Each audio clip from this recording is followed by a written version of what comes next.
Meet Victoria is presented by Thrive Fuel.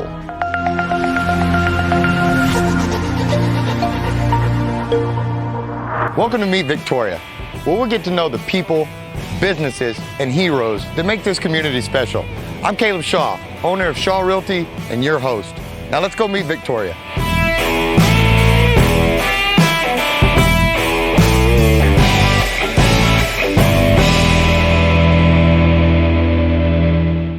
All right, gang, we are back and it is hot. Okay, Google, what's the temperature? The current temperature in Victoria is 88 degrees. Due to the current humidity, it feels like it's 98. Like I said, it's hot and it's humid. But today, guys, we're gonna meet the heroes that they don't let heat stop them. They don't let humidity stop them. Hell, they throw on all their gear and they run into it. Today, guys, we're gonna be with the Victoria Fire Department. They've been so kind to let us join, to let us be a part of their mission today. Guys, these guys put in selfless hours. They stay away from their families. They sweat, they hurt, they do all this training in this gear to protect us. Well, today we get to join and be a part of it. They've let me, they got me a shirt even, let me join the team here. And in the military and hero community and firefighters and law enforcement, challenge coins are a big thing, and these things are not given lightly, and they carry a lot of weight, a lot of meaning, and a lot of significance.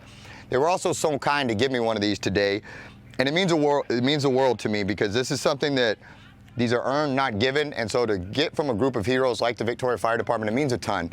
And so before we get going, before we go and handle all these adventures today, all these challenges today, I just want to say thank you. Thank you to the fine men and women of the Victoria Fire Department, not just in Victoria, but our firefighters everywhere, nationwide, because they're all heroes, guys. But specifically today, Victoria County firefighters, we appreciate you, and I'm gonna try to be one of you. I know it won't go well for me, because these guys are true heroes, but we're gonna try to capture what they do today and see if we can make you a part of it.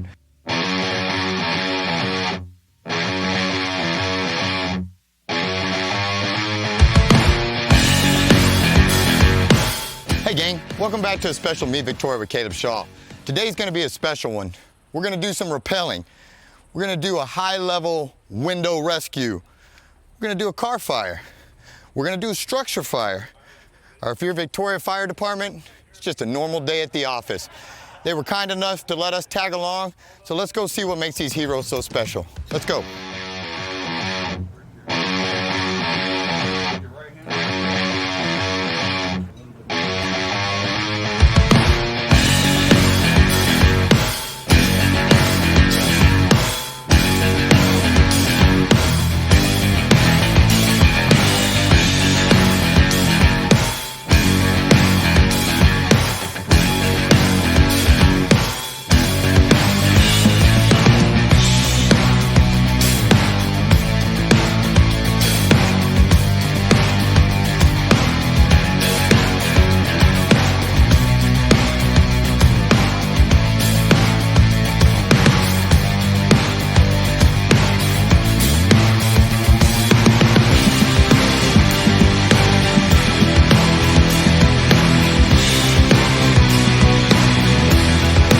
We are back, and they are about to suit me up, light this bad boy on fire, and see if I can put it out like the pros.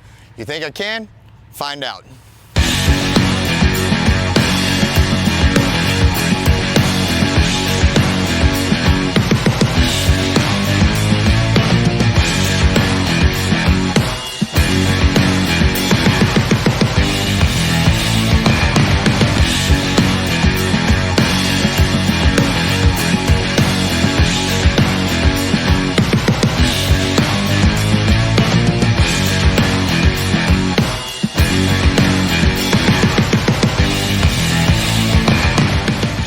We are back, and as you can tell, it's about to get serious here. The competition is about to begin, but they're being good to me. They didn't drop me out the tower, they didn't drop me out the window, so life is going pretty good so far until this next portion, when I'm sure I'm about to get my rear end handed to me. But before we get going, boss lady right here is going to be so kind as to go through the routines, the procedures, all this, how to put the gear on, and they're going to give me a fair shot to learn it before I have to do it and get my butt kicked. So if you wouldn't mind, please introduce yourself real quick. Hi, my name's Madeline Bishop. I'm a firefighter EMT here at Victoria Fire Department. And you were going to show me how to do this to where when I go over there, I'm going to beat all of them, right? Like you're gonna You know be, your what? training is gonna be so awesome that I'm just gonna go right over here and dust everybody. That's the goal, but our girl's pretty fast, so. Yeah, that's kind of what I'm worried about. But on that note, I'm gonna step over here, and why don't you just run through kind of the, show the viewer what's coming and how bad I'm about to lose at this, if you don't mind. So I'm just gonna step over and let you do your thing, ma'am. Okay. So our first step is, or typically our first step is gonna put our Novex on. I like to keep it in my boot, that way I don't forget it. It's very important. It covers our ears and our neck from getting burnt. Then we take our shoes off and we start stepping into our pants. Get a little wiggle. Hey, the wiggle is all in the hips. The hips don't lie, I've been told. Make sure that you get all the this Velcro, zips, and buttons. Velcro, zips, and buttons. All right. Then you want to make sure your suspenders are nice and tight. Don't want your pants falling down in a fire. That would be bad. Get your coat on. And we have these little loops right here, and this ensures that our jacket tucks into our gloves, right? Roger that. Now, all different jackets are going to buckle differently. This one zips and Velcros, and you just want to make sure you get this section around your neck as well. All right, and then you want to do your helmet. Make sure it's tight. Make sure it's going to stay on your head when you move it around. And if I were putting my mask on, that's what I would do next. But then I'm going to put my gloves on because they kind of limit your dexterity, so. Gotcha. And you'll notice while she was doing that and giving guidance and talking me through it, she did it rather quickly still. I have a feeling it's not going to go that way with me, but we're about to find out, so stay tuned. All right, I was just kidding. I didn't give her a chance to explain the pack. Got too excited for this butt kicking I'm about to take, and I blew right past it. So, educate me on this thing right here, since I didn't give you the opportunity a second ago. All right, so this is real important. This is our lifeline in the fire. It contains air, not oxygen. And you just put it on pretty much like a book bag. There's a lot more things to it though, so you kind of have to untangle. And you said it has air, not oxygen. Air, not oxygen. If we took oxygen into the fire, it might That nice little explosion there, huh? Yeah. Okay. And so my biggest tip for you is to kind of lean forward, pull these tight, and then get this up as high as you can on your hips. So a lot of that weight's going to be sitting on your hips instead of your shoulders, because you'll feel it if it's sitting on your shoulders. Copy. Okay. And there you go. Outstanding. Well, well done. Looks great. Looks great. I'm going to do it just that way, even faster. And perfect. Yeah, right.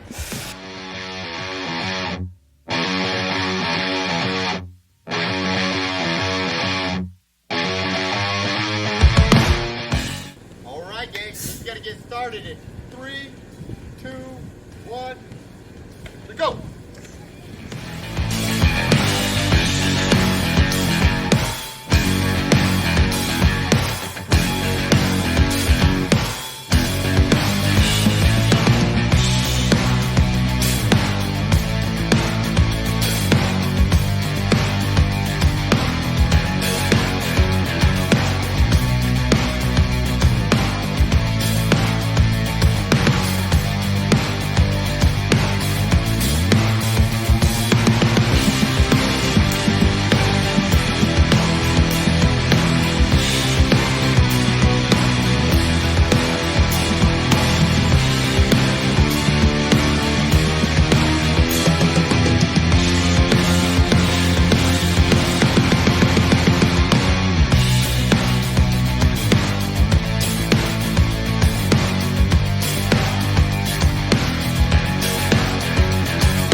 As you can tell, I got dusted, kind of to be expected.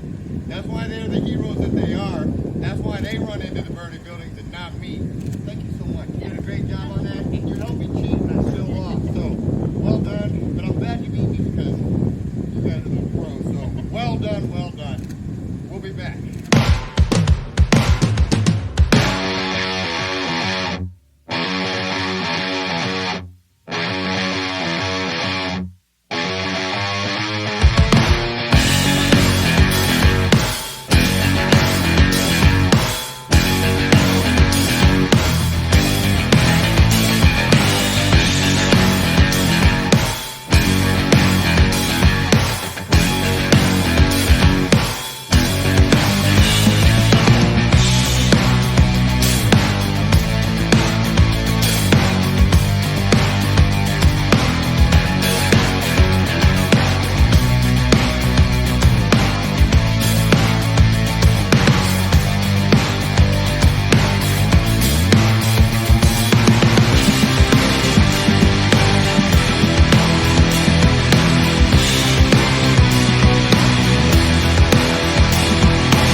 right, gang, we are back, and we have swapped inside. We got out of the heat. We got me out of the butt kicking I was taking, and we're over here with Chief Fox at the fire department. And first and foremost, thank you for having us. I appreciate it. I'm going to talk faster than normal today because I was running a little bit behind, and I got to get the chief in and out of here, so we're going to fly fast. But before I go on, I want to take a minute, and I just really want to uplift the men and women of your fire department. They kicked my butt, but in the best sort of ways. I had an amazing time with them. We got to do a structure fire, a car fire. I got to rappel. Gregory saved me out of a window, and I got to hold on to that big man coming down the side of a tower there. But more than anything, I was just completely blown away by the professionalism of them, and the selflessness, the kindness. Every one of them went just above and beyond to A, make sure I was taken care of, B, that I was safe. But see, they really put a positive light on you guys and really showed who you all were. And so I just wanted to say from me, thank you to you and all of your people, because they did an amazing job, and I was just extremely humbled by them because they kicked my butt, and I could not keep, they wore me plumb out. And so, just want to say thank you and really uplift them and let them know just how impressed I was by all of them before we went on. Well, and so you're welcome. So on that note, now that I got you here for a few minutes, how many firefighters do you guys even have here in Victoria? We have 127 uniformed firefighters in the Victoria Fire Department, and we have 3 admin staff. So a total of 130 people work for the Victoria Fire Department. Wow. And how many stations do you guys split into? We operate out of 6 stations strategically placed throughout the city of Victoria. Typically a station houses about anywhere from 5 to 8 personnel. They typically have a fire truck and an ambulance there, and a couple of stations have supervisors at them. Got you, because within that, the reason for the ambulance is you guys are not just firefighters. Correct. I mean, you don't stand out there and hold a hose and ask, you stand aside and let everybody else do it. Right. You guys wear a lot of different helps. How many different certifications or qualifications roughly do your people carry? Correct. So primarily we have 2 certifications, being a certified firefighter and then being also a certified EMS provider. As you mentioned, we do provide EMS service to the city and the county of Victoria along with fire service. But we also do hazardous materials, so that's another certification that we carry. We also do technical rescue, which you mentioned. Some of our guys were rappelling off the side of a building, and there's many different forms of technical rescue. So there's confined space, there's trench, collapse rescue, and then we also do swiftwater rescue with our river here in town. After the flood of '98, it became very important that we were adapted and could do swiftwater rescue. Because you guys, because of the geographic location of Victoria, you guys are kind of the lifeline for other communities and stuff as well, correct? Correct, yes. We're a regional hub in emergency services as well. So we're able to provide those higher technical skilled disciplines like hazmat and different things like that to the region and not just Victoria County. Yeah, I noticed those poor guys out there. We were hurting pretty good, but they were in their hazmat suits and they looked like they were just cooking in there. How long, what is the primary route when somebody's like, I want to become a firefighter? What does that kind of look like? How do you even start that journey? Yeah, well, first, you can always come to the Victoria Fire Department and ask, hey, how do I start that journey? And we have opportunities for civilian observer program where they can either ride out or come and visit a station for a day. But typically what happens once you graduate high school, you can enroll into a community college's EMS program. Victoria College has an outstanding EMS program. And the Victoria Fire Department a few years ago started a fire academy for the public. So every year in January through May, we hold a fire academy where you can become a certified firefighter. And you don't have to be employed by the city of Victoria or the Victoria Fire Department. This is open to the public to enroll in that program. Wow. This will be our 4th year this coming January that we've had that program. And we've had great success with recruiting people out of that program. And they're actually certified when they get out? Yep, they're certified when they get out. Wow. Now, would that be something that, say you guys, some big out of control fire took off, would you all actually ever put out a call, for some of those certified that aren't with you guys to ever come in and help, I guess, if it got too bad? Well, typically what we have in the community, the county has 11 to 12, I always forget that number, volunteer departments throughout the county. So we depend on them heavily, especially in our response out in the county. We're partners in our emergency response out in the county with all the volunteer agencies. So that's who we lean on first if we needed additional resources. So a lot of it is kind of community awareness and to help us, because until I spent that day, and that was just one day of one set of training for one set of deals. And and they did so many different things, you know, and that's where I was really, it opened my eyes to, there's a lot that goes on here. It's a lot more than just, you know, running out and strictly putting out fires. Right. We never know what the emergency is. It could be from putting out a fire to a medical emergency to rescuing animals at some level. You know, we always joke and say they call us when nobody else can handle the situation. So they call us for just, it's just amazing the different type of situations we find ourselves in where people are calling us to come solve that problem.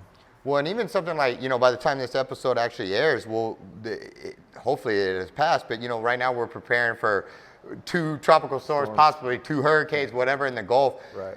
And you guys, a lot of that will fall on you all if that hits. Absolutely. And just, you know, I know you guys were just all over the place during Harvey, and while most people fled, you guys are expected to carry that torch and take care of us here. Yeah, we're here in Victoria, and hurricane response is a big part of our mission. And it typically falls into, you know, during Hurricane Harvey, we had a huge fire because of power lines falling down. We have several medical emergencies. And then we had a lot of structural issues where houses and roofs and trees collapsed on them and things like that. So we were called out for many different things. Well, I've got just books of questions for you here, but I'm going to wrap it up because I kept you long and don't have a ton of time. But what myths? You know, I asked and I got laughed at right out the gate. I said, hey, is there a fire pole here? Because I wanted to come down the fire pole for the episode, and everybody kind of laughed. What are some of the myths? You know, do you guys, is there a Dalmatian at every firehouse or a fire pole? Or, you know, are there any other good myths about you guys that we need to know? The one that's true that I'll say is, you know, if you ever want to make friends with a firefighter, bring Bluebell ice cream to the fire station. We absolutely love Bluebell ice cream. It's good to know. You know, we joke with our local police officers, our brothers in blue and sisters in blue. You know, they like donuts, we like pico, we like tacos. So that's what we joke about. So those are kind of some of the urban legend myths. But I will say a trend that's happened over the past 5 to 10 years is, you know, when I started 20 plus years ago, it was all about fried foods and, you know, not very healthy cooking, but very good cooking. Today, it's a totally different ball game. It's the kitchen is totally different than it was back then. There's a lot of healthy food, a lot of healthy eating going on. A lot of, you know, we're at our facility where our gym's at. So it's just been a monumental shift in our wellness and fitness programs. You know, that takes me to my last question then. What makes a good firefighter in your opinion? What are the characteristics or the attributes that you think makes a good firefighter? Kind of some of the things you brought up that you experienced at our drill field. You know, I think teamwork, you know, somebody that really wants to be part of a team because we do everything in a team. Somebody that's always looking out for somebody else. Somebody who's always compassionate for the person that they're serving. So that's what I think makes a good firefighter. And you got to be tough and you got to be willing to work hard because it is truly a blue collar job as you experience. It's hot and dirty and sweaty and you have to be ready and willing to work and serve others. Yes, sir, and they did well. From a community standpoint, in conclusion, is there anything that we can do to better support your mission or back you or that you guys are in need of that we could help with? Yeah, well, you know, we're very fortunate here in Victoria. We always are proud to say that our community is very supportive of the Victoria Fire Department, so we are fortunate and feel like our community supports us tremendously. But what things we would ask for would be when we have blood drives, when we have other things that really help the community, is to come out and help us out with those. You know, blood drives, different types of either fundraisers or different things like that. That's what we need from our community. Good deal. Well, Chief, thank you so much for having me. I'm sorry I have to cut this one short because I kept you long and you're a busy man. And guys, again, I want to say thank you to the men and women of the Victoria Fire Department, Chief Shannon for all the help, or Chief Martin for all the help on getting things set up. Had a great time. Make sure you support these guys. Show up to their events. Swing by, bring them tacos, feed them, do all those good things. Let them know you care about them and you're grateful. And we will see you on next week's episode, we will see you at the next Meet Victoria with Caleb Shaw. Hey gang, thanks so much for tuning in to Meet Victoria with Caleb Shaw. We had a great time. Make sure you hit the like button, the subscribe button, all that good stuff. Comment, it helps the algorithm. We need it to keep going. And a special thank you to Victoria Fire Department for letting us join today, letting me rappel, not dropping me on my head out a window. It's always a good day when you don't get dropped on your head. But it was also just a little small inkling into the world that these guys and ladies go through on a daily basis to make sure that when you put out the call and they answer, that they're ready. So that being said, I have full confidence that if you ever pick up the phone and you call Victoria Fire Department, they'll be ready. We got this!